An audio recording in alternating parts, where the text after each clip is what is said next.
welcome to Live with the Game Fanatics. This is our weekly podcast that we record live on twitch.tv/thegamefanatics and mixer.com/thegamefanatics every Tuesday night. On Fridays, sometimes Saturdays, we post the recording for you so you can watch it at any time on youtube.com/thegamefanatics. Head over there, hit the subscribe button so you can catch all of the cool video content that we're posting. My name is Joel. You can always find me over at twitch.tv/loadlastcheckpoint. My guests tonight are the DigiDesperado, Tyler. How's it going, Joel? Brought Pretty me back good. for a second week. Dude, you're like on a 3 kill streak right now. Keep going. I want to go for the airstrike. 3 kill streak, yeah. Triple kill. I want to go for the airstrike. Yeah, there you go. And you can find him over at twitch.tv/DigiDesperado26 every Friday for his pile of shame. And a few other things. I've kind of been staying away from the pile of shame recently because I wanted to show off Titanfall 2's Horde mode, that Frontier Defense mode. So over the past 2 weeks, some of the guys I played Destiny with and I, tried tackling some of the harder modes. But yeah, I watched a little bit the other night. It was pretty cool. Yeah, it's still one of the best darn shooters that nobody played of last year. Damn shame. Yes. And also with us tonight, Mr. Maple Bars, Logan is here. How's it going, Logan? Yes, I am. Hello. He's back.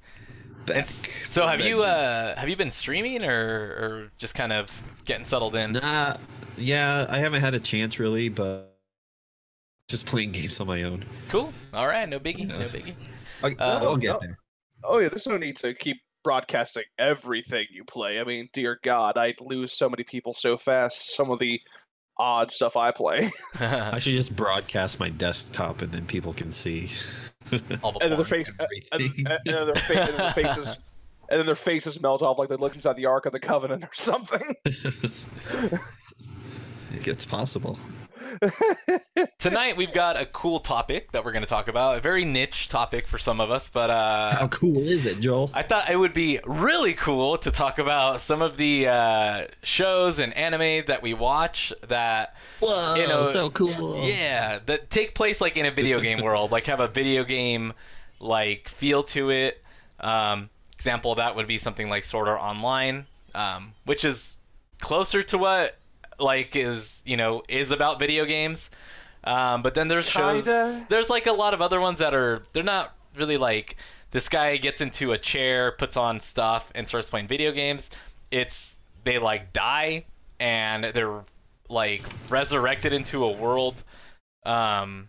It's a very common trend with anime. It's even like its own subgenre, so it's a very common thing. But I think we get the general gist, and I will be arguing with you over the merits of Sauron Online on this show. I will be that pedantic. Yeah, well, to me, like, Sword Art Online kind of introduced me to all the other shows that are kind of like it, and kind of like how Digimon and Pokemon introduced a lot of people to, like, anime, in a way. Creatures, yeah. But also, like, anime, because Creature Dragon pets. Ball Z was, like, the entry point. Yeah. Anime, I was a kid of the 90s, so my introduction was Dragon Ball Z, Sailor Moon, Pokemon. All that was my jam. So yeah, exactly. Me too. That's what I started on, and then I kind of took off with it and started watching more like Full Metal Alchemist and there's a ton of other ones. Which one of my favorite ones I watched for a while was Fairy Tail, but after a while I kind of got bored of it. But it's good comedy. It's really good. Yes, of course. Let's not let's not list all of the anime we watch currently. It would take forever. Trust me. We'll be here like 3 a.m. Not gonna happen. But like one of my favorite ones is, even though it's not as good, I think it could have been a lot better with Sword Art Online. The main thing I really like about it is it reminded me of playing an MMO, and watching it, I felt like, oh man, I just remember getting in a group and fighting a boss. Like all that stuff was awesome, and watching your character kind of get better and better. Like throughout the first season, his gear is just getting cooler and better looking, and you see him kind of just, he ends up having like a secret ability that nobody else has in the game, and all this cool stuff. And that's one of my favorite things about Sword Art Online that kind of made me get into this genre in the first place. I'm not gonna judge, but I'm sorry, Joel, if I come off as a little bit confrontational about this. It's because in theory, I really should like Sword Art Online because I've played quite a few MMOs, like one or two of them before, and I do like it whenever people try to express gaming and gaming ideas through animation or anime. You know, it Yeah. shows how much more ubiquitous the hobby has become in recent years, and I'm fine with that. But you're talking also to somebody who I swear to God has a problem where he cannot shut his brain off almost ever.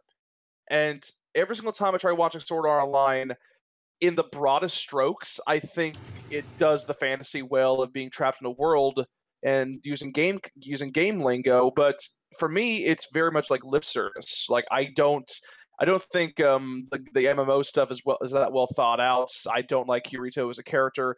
I like the romance that it's the central point of the anime, but I don't want to. I don't want to slog through all that set dressing and all that padding to get to that. It feels like a brass statue. It feels like a gold statue of a butt. Good foundation, good material. Why'd you make this out of it? Yeah, it feels like, and I haven't read the actual manga or anything like that. I feel like all they did was skim the top of it, and it's like, let's sum it up into something that we can just get out quick. You're not missing much. Even the manga and the stuff is basically this kind of shallow. But damn, that's disappointing. I bring this up because I mentioned my sort of disappointment with it, and a friend of mine recommended to me a similar story called Log Horizon. Have you seen it, Joel?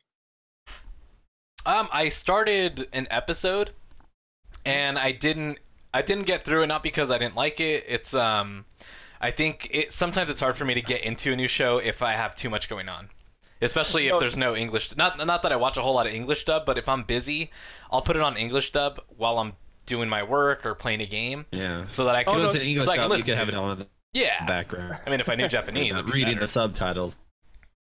But that's actually what happened with me with Log Horizon. Like, I wanted to experience that, gamers trapped in a gaming world scenario where the guy did more research in terms of MMO culture, game design, and world building, and I got that with Log Horizon. Like, it's basically it's another show where a bunch of people get trapped in a fantasy world, but the twist is that it's not a VR headset. It's not sci-fi jargon that they're strapped up to and their bodies are comatose. They are physically transported to the world that the game is from.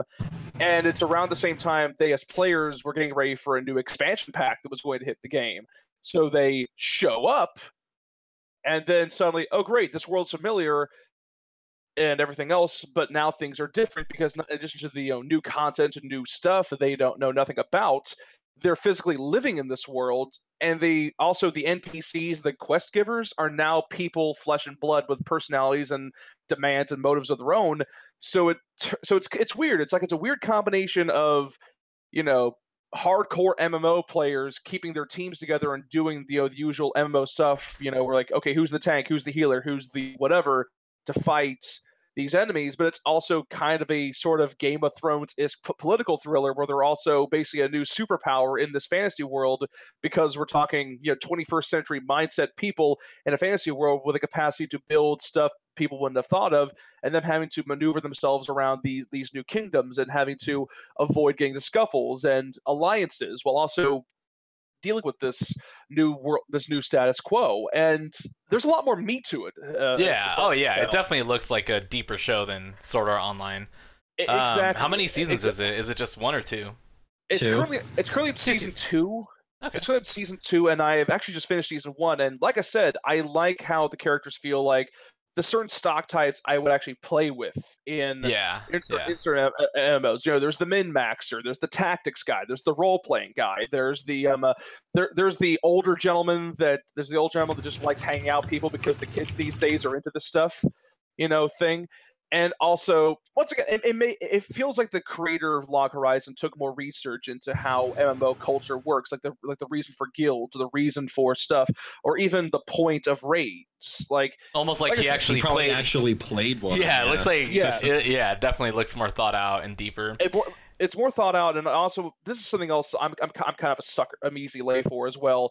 they keep also the in-universe stuff as diegetic as possible. Like they actually have like an in-universe, an in-world reason for why HP and MP exists. Like they have like from the NPC perspective how that stuff works. And they have their own, the flavor text isn't just flavor; it actually rationalizes what has occurred. And the main focus character Shiro actually uses that to figure out other things. Like there's a great moment where they realize that they can transcend the mechanics, so to speak. They don't just have to hit X to use an ultimate attack or something. They can actually physically do things that game logic due to processing or whatever couldn't account for. So for me, it takes much more fuller advantage of it, but at the same time, it's much less about action and spectacle and much more about contemplative thoughts and meditation and, deliberate action. Yeah. Which I appreciate a lot more. It makes the action sing all that better. Sorry, Logan. Yeah. So I haven't finished Log Horizon, and like I said, I'm halfway through the first season because it's on Hulu after I watched Sword Art Online. Does the action pick up? I feel like it started off really well and then kind of like dropped in the middle. I say the action is much more appropriate when it comes to it. Like, I'm guessing it got to the part where Nyanta, the cat guy, fought the monk that was attacking that village. Yeah, I remember that. Well, in between that, the next major set piece of it's like this massive army that goes after this village, and it's a massive war effort for them to protect this village because it's connected to a kingdom that they want to stay on good terms with. So it's a large scale it's like a large scale fight where they have to coordinate people and coordinate things and deal with the low level people that are there as well. They don't want to get swarmed. You know what I mean? Like it's less flashy spectacle, a bit more crap. How do we solve this problem? How do we solve this combat scenario? How do we deal with this military situation? Okay, so that's interesting. So. Oh yeah, season 2. So there's 2 seasons. Does it end with season 2, or do they plan on? Oh no, the manga is a lot further along. Yeah, that makes sense. Yeah, so they got plenty of material. Right, just like Attack on Titan. Do you think it'll continue though? Because on some of there's a lot of anime where they end them 1 or 2 seasons in, even though the manga keeps going. Right, they'll change the story and just end it. Yeah. If they do, I'll be really sad. I'll have to check it out. It's definitely next on my list to watch. Another one that I just watched, recommended by a friend. It's called "Is It Wrong to Try to Pick Up Girls in a Dungeon?" And so the name totally threw me off when I first watched it. It is a bit of a mouthful. But honestly, after the first episode, I was already hooked. It's kind of weird. So it's very gamified. You basically are part of a family, and it's run by kind of like a godlike character. But so every time you go on a quest, you go back to your god person or representative of your family, and she essentially levels you up. And then I've seen a few episodes. Yeah, you get this paper, she puts it on your back and does something, and then she can show you your stats, and it's pretty cool. I watched the entire season probably over a weekend, and it was awesome to see the character just kind of go from being weak and 0 to hero. Yeah, I mean, and even then he's still not overpowered, but you just see him kind of level up, and a lot of it is because he's trying to impress this girl. Of course, the greatest of all. Yeah, which seems to be the purpose of a lot of these, but it's still really cool. It doesn't focus solely on that. There's so much in the background that's going on that is building up to something. I've heard there's going to be another season. I know they made a different version of the first season where it follows the girl that his love interest. It follows her different perspective. Yeah, so it follows her during the whole time that he's going through his leveling, and so it's following her and her adventures, and that part was pretty cool. I didn't even know they had that out. And then there's all these other books that they've come out with. But I want to see an improvement and a follow up to the main story that I started watching, because it is pretty cool. The animation's awesome. I mean, when you look at some of the animation, it looks a lot better than a lot of the stuff I've watched in the past. But it's kind of the same thing. It reminds me of an MMO. It reminds me of leveling up and grinding and just trying to grow your skill set. And I think that's kind of just my taste right now in games. It's really what I'm into is finding something to sink my teeth into that's got like almost a never-ending supply of content. It sounds like you're kind of in that abnegation kind of mode. That kind of I don't want to say turn your brain off.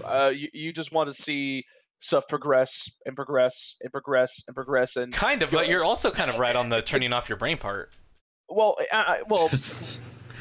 again, the passive, I guess, equivalent of level grinding of yeah, just hit the thing. Yay, I'm getting better. The numbers are going up. There's nothing wrong with that. Yeah, no, because I do play some games that do involve a little more strategy and have to be careful what I'm doing and everything like that. But like today I was sitting on the couch playing. You don't need to be defensive. Oh no, I'm not. I'm totally admitting it. I like to play games where like I turn my brain off and just chill, and that's what I did today. I wasn't feeling good earlier, so I sat on the couch.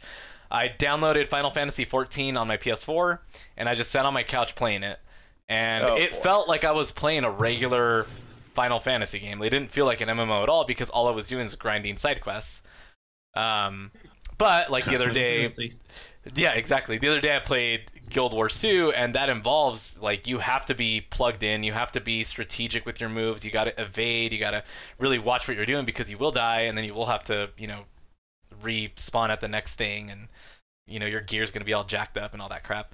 But that's kind of what I like about these MMOs. They're kind of bringing me back into MMOs slowly because I keep watching more and more of these types of shows. Fair enough. Right, because you want to like try and recreate those experiences having the show your own MMOs. It sounds like. Yeah, and I think a lot of it too is I just want a game where I can it kind of helps me escape. Like you have this world you've invested in. You want to see your character get more and more. I see like a cool mount that I want to get. I was like, oh man, I want to just grind whatever I got to do to get that thing. But there's a very inherent appeal to that, especially from a player perspective. Oh yeah, I mean I still play my Call of Duty here and there, and I've been playing Fortnite, which is pretty cool. But then I tend to go back to my MMOs here and there. I'm lamenting my vault getting blown up in Destiny 2, but at the same time, I still want to go through it. Oh, it's very grindy, very grindy. But yeah, anyway, anybody else got a show they want to toss in there? Logan? What other ones are there? I got a couple here. So there's Excel World. Which is the same guy who made Sword Art Online. Yeah, which they just did a crossover game too, which looks pretty cool. There's this new show that just started that I peeked at a couple episodes. I didn't really deeply watch them, but it looked pretty cool. It's called Gamers! ! It's very new. Isn't that? Yeah, I've wanted to watch that actually. Isn't that the show about video game programmers, or am I thinking of a different? That might be a different one. This one just involves a ton of gamer kids at school that decide to form like a club. That's as far as I got. And then there's another one called it's just gamer kids living life in a comedy. Yeah, I haven't watched it. I haven't watched like a full episode. So it's more of a slice of life thing. That's definitely slice of life. Yeah. Heavy comedy and some romance, I think. I imagine it'll be very relatable if I was 13 and in high school again. That makes sense. No. There's I'm not gonna lie. There is one. There's like one show I think that I guess kind of fits the bill, but very tangentially. I think I mentioned before. It was called RE0 Starting Life in Another World. Yes. It's basically another one of those regular guy from gets sucked into a fantasy world show. But for me, he kind of comes off as an entitled NEET, kind of a guy that uses gamer terms IRL and has this big sort of sense of entitlement to him. Like, oh my gosh, I'm in a fantasy world. That must mean I must be the chosen one, or some goddess must have picked me for some great heroic quest. He gets the crap kicked out of him. I am not kidding. Like, he shows up basically with like a bag of instant ramen and a smartphone. He thinks, I can rule the world with this. He gets mugged within like 10 minutes. Gets stuff taken from him. Jeez. And there's also a sort of Groundhog Day feature where he finds out if he dies horribly, he comes back to life like nothing happened at some other part. And part of the adventure is basically him getting the taste kicked out of his mouth and the mystery of how he got there and why.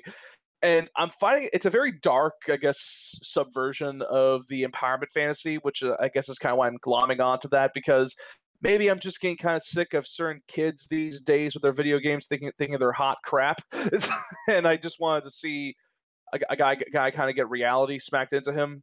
That may say more about me than others, but I do like how he slowly becomes more relatable and much more empathic as the show goes on, and how he makes allies and deals with things.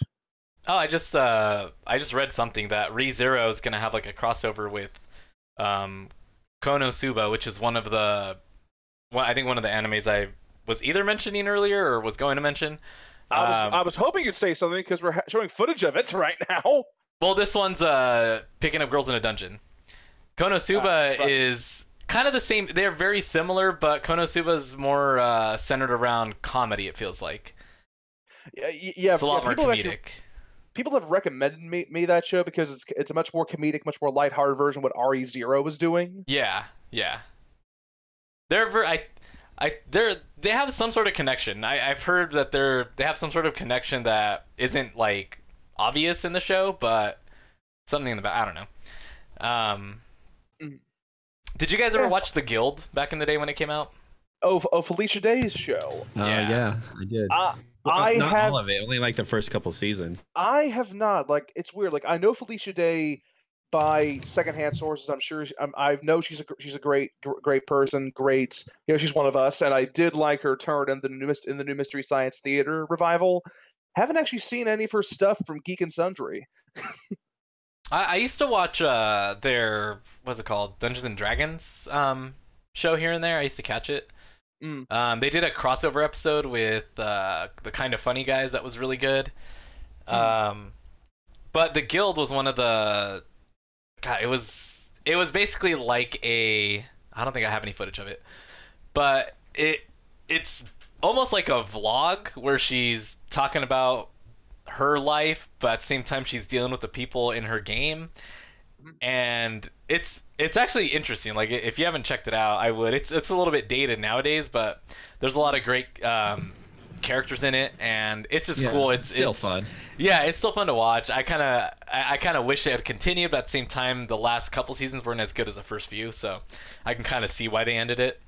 They're probably kind of running out of material, but that's one of the shows that I really like. That kind of I don't know. I feel like it kind of connects in a way because it's kind of taking what they do in the anime and kind of putting it in real life as far as like gamifying their world. Because even in the show, they're doing stuff that levels them up in a way. Like, it's pretty funny.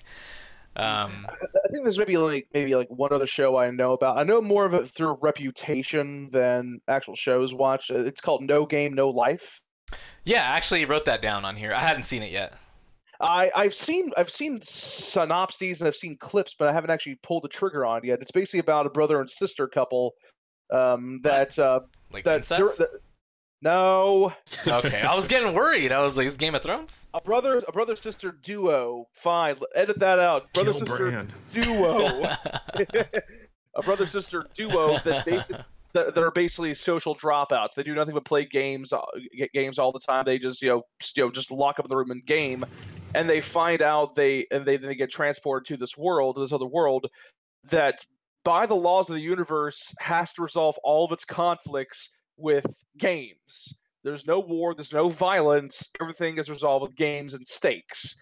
And them being basically kind of terrible people that, cheese the rules all the time and just go straight for the easy lateral decisions, basically become kings in this world. They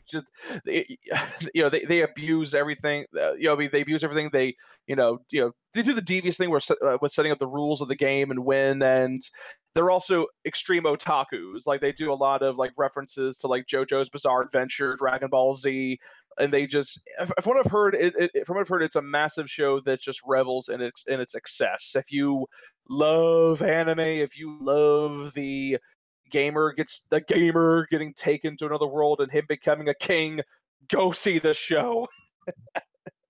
I might check it out. It's on my long list of shows I still need to watch. Damn. Right after your long list of games you need to play. Oh god. The pile of shame never drops. That's why I do those streams. I've already come to terms with there are some games I will never play, and I'm kind of okay with it now. I'm sad a little bit, but then I'm kind of like, there's no time. Accepted, but I have accepted. Yeah. Why do you think? That's why I keep the pile of shame stream to stuff I will be eventually playing anyway, and I'm just making a thing. It's kind of how I curate it. Like, I know for a fact I'm never going to like play, I don't know, the next Call of Duty. That's not going to be on my pile of shame. But something that's up my alley. Something that's up my alley, like, I don't know, like, Hellblade that just came out this week. I'm not going to be picking up this week because we have another guy reviewing that, but I do want to check it out on my own time eventually. Yeah, that ended up being a game I didn't expect. Like, I in my head for some reason, and I really hadn't looked at that game for a long time, since like I think I've heard. I even have the Game Informer, and I didn't even look at it, but I thought it was gonna be hack and slash, kind of like closer to what was that? That Heavenly game, Sword. Heavenly Sword. I don't know why I got the impression of that when they first announced it. Well, it's from the same company. Yeah, but that's the thing is like that's the impression I got from it when it first got announced. I didn't know it was gonna be more of like a simulation experience with some combat and like puzzles and stuff. Like I kind of figured that was going to happen because Ninja Theory is kind of weird as a developer. Like, they tell good stories and have interesting characters, but their combat is just kind of there because a video game has to happen. So I'm kind of all for them just kind of cutting out the middleman and kind of doing a sort of in between, I guess, between being a much more narrative experience and being an action game. And the $30 price tag I'm cool with. Is that how much it is? Is it 30? Yeah. That's not bad. It's in store, it's in digital storefronts for $30. And because the idea is they want to do a sort of half and half, like AAA values in terms of production and sound and visuals, but keep it at a budget price. And on that alone, I actually do want to give a thumbs up to Ninja Theory on principle. I mean, we're actually looking at the footage of it right now, and this looks great. It looks amazing. Yeah. I know. The graphics are awesome. And that's kind of what Lawbreakers is doing, right? They came out, they've got that like... Oh, yeah, Bosky Studios. Cliffy B's new studio. Although I did like their justification there. It's like, we're selling you a multiplayer-only game. We're not going to charge you full price. Yeah. I love that. Them taking, which is good. And they're free like updates and content, and and they want that like AAA developer feel without the actual studio and without like being part of what's wrong and creating all these $60 prices for games that shouldn't be $60. That's what I'm liking that. They're keeping it exactly to where they want it to be, and they don't feel like they have to put extra stuff in for lowest common denominator appeal. You know, like we don't have to put a crafting system in, we don't have to put co-op, we don't have to put social media features in, we don't have to put in a freaking microtransactions marketplace or whatever. Just oh my gosh. Make it make this experience, aim at exactly the people we're putting it towards, and see if we can get our money back. And it sounds crazy, but I'm wondering when the heck that became something to be applauded. I thought that should be the norm, but that's why I'm not in marketing, and that's why I'm not a producer. Yeah, it's really weird. I just remember knowing by heart like the price of a game with taxes, just because I bought so many of them, and they were never any cheaper than what you expect, right? Like back when it was PS2, they were all $40. So I knew when I was going to the store, 40, it was always 40. It's always 60. It's always been somewhere in the upper margins.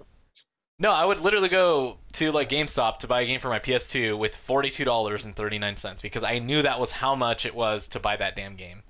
And now I'm glad that there's much more appreciative efforts to change that, mostly due to the digital marketplace and episodic content. So I believe we had maybe like one other topic that's kind of connected to this topic, kind of getting us back on track. Joe, my boy. Oh yeah. Okay. I was like, what we were talking about. As do I. But this is for another time. So that would be a good topic, though. Is like microtransactions, DLC, and stuff like that. But back to where we were. Do you have any idea how hard it is for me not to scream bloody murder over the Shadow of War announcements? But no, we're doing anime. We'll save that stuff for a different episode. So we'll all have stuff to talk about. I thought it would be cool to talk about maybe a game that we would like to see a show or anime for. Ooh. So like, for me, I can't think of one yet, but I was leaning towards Guild Wars because I do like a lot of the narration of the actual game. I usually skip cutscenes for most of the games I play unless it's very story driven. Because I'm an asshole. I'm sorry. But I actually enjoy the ones for Guild Wars because they actually have dialogue and they have voice acting and stuff like that. It's and not it has just that art style that could translate well into a. Oh yeah, for sure. Yeah, the art style is awesome. That's Still one thing holds up? I've always liked. For Guild Wars 2? Oh yeah, visually it still holds up. Oh yeah, it does. It's very for a it's, 5-year-old game. Yeah, it's very digital paint, like smudging kind of art style. That's really nice. Yeah. Yeah, I do it enjoy that, is a pleasure to learn. of course. Logan. Man. Hello? Well, a long time ago, there was a Final Fantasy anime. Final Fantasy Unlimited, I believe it was. I was I think I talking heard of about it. Spirits Within. What was that? Sorry. Were you talking about Spirits Within? No. There's No, an it was- actual anime it was called an anime. Final Fantasy Unlimited. Yeah. Oh. Yeah, I remember that. Yeah, I think it was around that same time as the movie, but let's bring a new fantasy and Unlimited wasn't based on like a game or it was its own universe within Final Fantasy, and so I want to see that again, or an anime based on Final Fantasy 14's world because I really like the story in Final Fantasy 14 with all the expansions. Interesting. I need to pay more attention to the story in Final Fantasy 14. I've watched a couple How of dare cutscenes you? and I've read a few of the dialogue, but like I said, sometimes when I grind, I don't really care I've what read the a side quests sentence. are. Yeah, like some of the side quests the are main just kind of story dumb. quest is where it's at. Yeah, that's the one I have been paying attention to. So that one I do Yeah, like, okay. and that's kind of why I got back into it because I was kind of missing that. I was like, oh man, I really want a story to get into, but not something that is going to be very dependent on me finishing the game in a week. Something ongoing, kind of like that, kind of like Guild Wars 2. I really don't have too many options for games like made to like TV shows or movies or whatever. Because my first thought would be a TV adaptation of The Witcher, but then again, I'm hearing talks that Netflix is actually looking to actually do that. Taking advantage of what CD Projekt Red did with the games, and the fact they have the original books to go off of. Because oh boy, for me, The Witcher feels like a good fit for television. You can have your big Game of Thrones level, world-ending stuff, but the focus could be on this monster hunter that basically has a crap job, but does it because he's literally the only one who can do it because, magic spells, potions, and mutated super abilities. And I'm like, okay, but, I think that's kind of disqualified because, as I said, there are talks for that to actually be made into a show.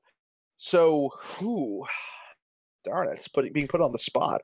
I want a Candy Crush anime, and I want to Get get out. extra boosters when I watch it. Get out. I thought, oh man, I just had it in my head what I thought would have a good anime. Oh man, what was it? Shoot. Hang on, let me see if I have it in my Steam library. Hang on. I might have it. Scrolling through 300 games. Like Left 4 Dead 2, like the characters in that. Left 4 Dead 2 or Left 4 Dead 1? 2. You know what? I can kind of see that. Like Left 4 Dead 1's characters are very well defined already. There really doesn't need to be much to them. Left 4 Dead 2, I want to know more about these guys, except for Chell. Give it like a Walking Dead type of like progression. More Not- zombies. Yeah. Well, I mean that's what Left 4 Dead 2 is, right? Zombies. Yeah, it's zombies, What? but yep. Here's my problem though. Left 4 Dead 2. It's not gummy bears. For me, the Left 4 Dead 2 is like zombies, but there's already enough zombie stuff as it is. It would just be like, oh, it's another zombie thing. It's based on the game. Oh, really? That's nice. Back to it. There's been like a Dead Rising movie and nobody talks about because, oh, it's another zombie movie. Like, I'm trying to think of something that could only happen in a video game and the challenge of it being adapted. Well, you gotta rename it though. That's the thing, is if you name them zombies, people are gonna be like, "Oh, great, another zombie thing." That's what you do. You do what everyone else is doing. They call them like walkers or infected or It's still demented. It's still the same Whoa. thing. it's still the same thing, man. It's still the same, enemy with a different line. It's a hat on a hat. It isn't going to work. I know. Dear. But when it comes to seriously, when it comes to games, I think that could be good adaptations for television. Like I said, the first thing I think of is The Witcher, but even then, that's not appropriate because those started as books. Actually, the Mass Effect games. I actually wouldn't mind seeing a show set in the Mass Effect world. Like, everybody kind of jokes it kind of already is a kind of like a Babylon 5 kind of thing, but with a lot more action. And I'm like, I'm fine with that. It's like, there's a lot of interesting stuff that could happen. And even if you don't do the whole Reaper battle war extermination thing, like there's a lot to still chew on. They have comics too. Imagine just taking the stories from those comics and the comics. There's books. There's even some. I actually read like 3 of them. They're pretty good. There's like a 4th one that's god awful, but I would be down for more Garrus and for more just Zane. Like the game. That'd be cool. 3 of them are okay. 4th one we don't talk about it. Give me a Dragon Ball Z Xenoverse anime. I think that'd be great. Dragon Ball Z is its own anime. How dare you? Makes surprise. But speaking of The Witcher, Netflix is getting a Witcher adaptation. So cool. That's why I said I was excluding it. How dare you say this? Yeah, Fire Emblem would be a great. Yeah, that's actually choice. What I recommend from us. Like Fire Emblem, for me, once again, it kind of falls into the same problem where it's like, oh, it's just another generic fantasy anime. How would you chalk that up? I'm like, oh yeah, the permadeath thing. Actually, have characters die. Just like in the new Final Fantasy, Fire Emblem Warriors, permadeath option. Oh yeah, just go full on. I like this character. I like them so much. Oh god, no! They're gone. And don't make it dramatic or anything either. Like, have it be stupid, like they overreached or they got flanked or somebody got a lucky shot. Yeah. They're like, just play that to the hilt just to really sell the verisimilitude. The Fire Emblem characters are already like ready for anime adaptation. Look, like amazing. That.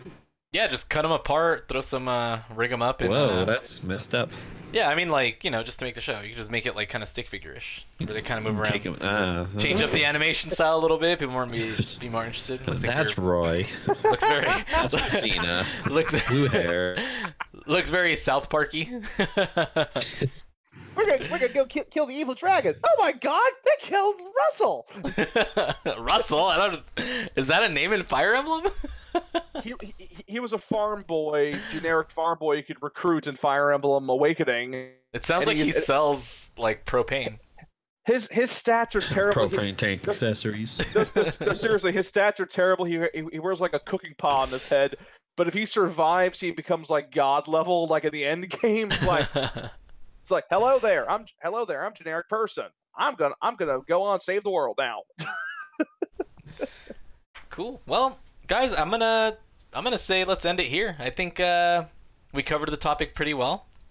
Had some fun in between, and I think we can end it and go off and play some games. Is there anything else? Is there anything else we want to talk about? Perhaps, like maybe where we can, where our viewers can read and follow us in other capacities, Joel? Of course. So, if you don't know yet, or by now, you can head over to thegamefanatics.com, where you can read the articles, watch the videos, get the links to all of our social media channels, our YouTube channel, our Twitch channel, and don't forget to follow us here and watch us every Tuesday night, and check out Fridays if you missed the episode. We'll post it there for you. And other than that, thanks for being here, and thanks for all the support. Have a good night, and go play some games. See ya.